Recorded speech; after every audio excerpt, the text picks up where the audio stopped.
Assalamualaikum warahmatullahi wabarakatuh.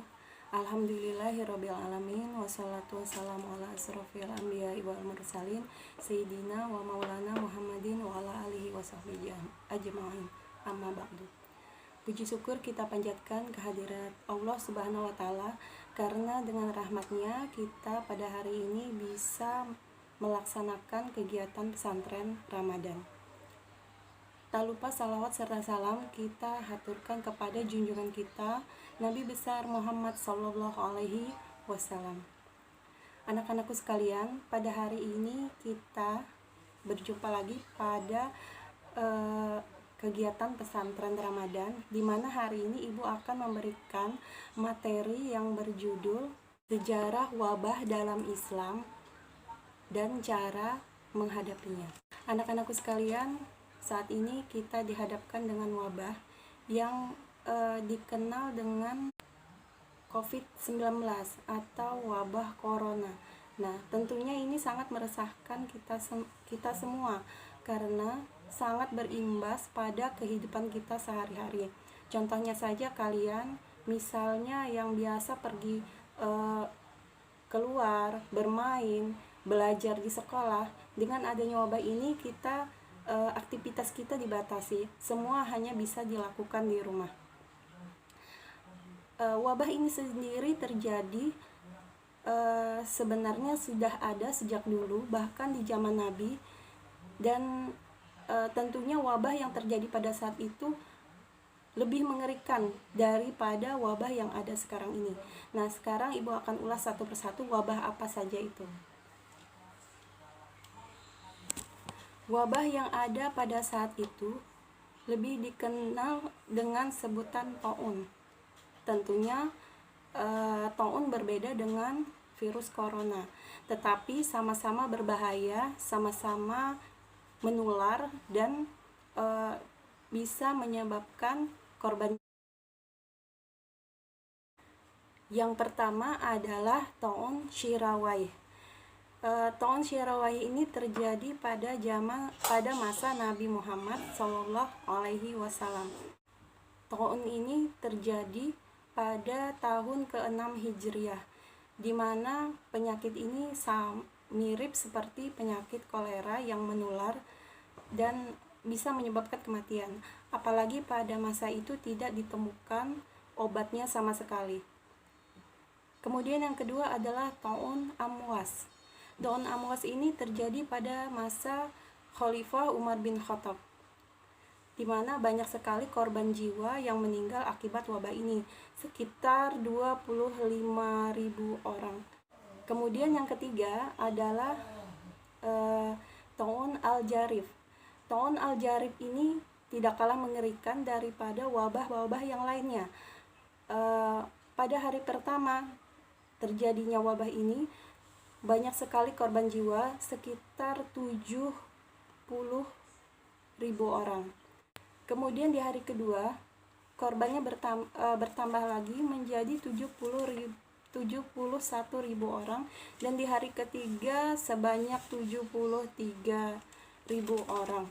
Dan ini tentunya orang yang hidup pada masa itu tersisa sedikit saja. Kemudian wabah yang keempat selanjutnya adalah taun Al-Fatayat.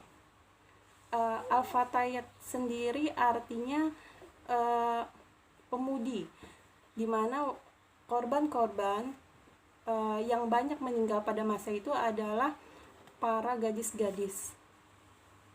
Jadi mayoritas para gadis-gadis yang terjangkiti wabah ini. Kemudian yang kelima adalah taun Al-Ashraf.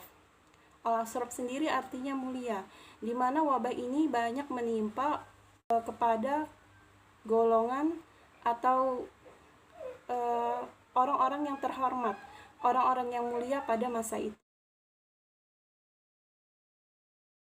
Berdasarkan sebuah hadis yang diriwayatkan oleh Abdurrahman bin Auf, bahwa Rasulullah pernah bersabda, apabila kamu mendengar wabah berjangkit di suatu negeri, maka janganlah kamu mendatangi negeri itu.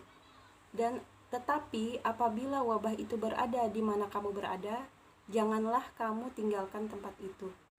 Hadis riwayat Muslim.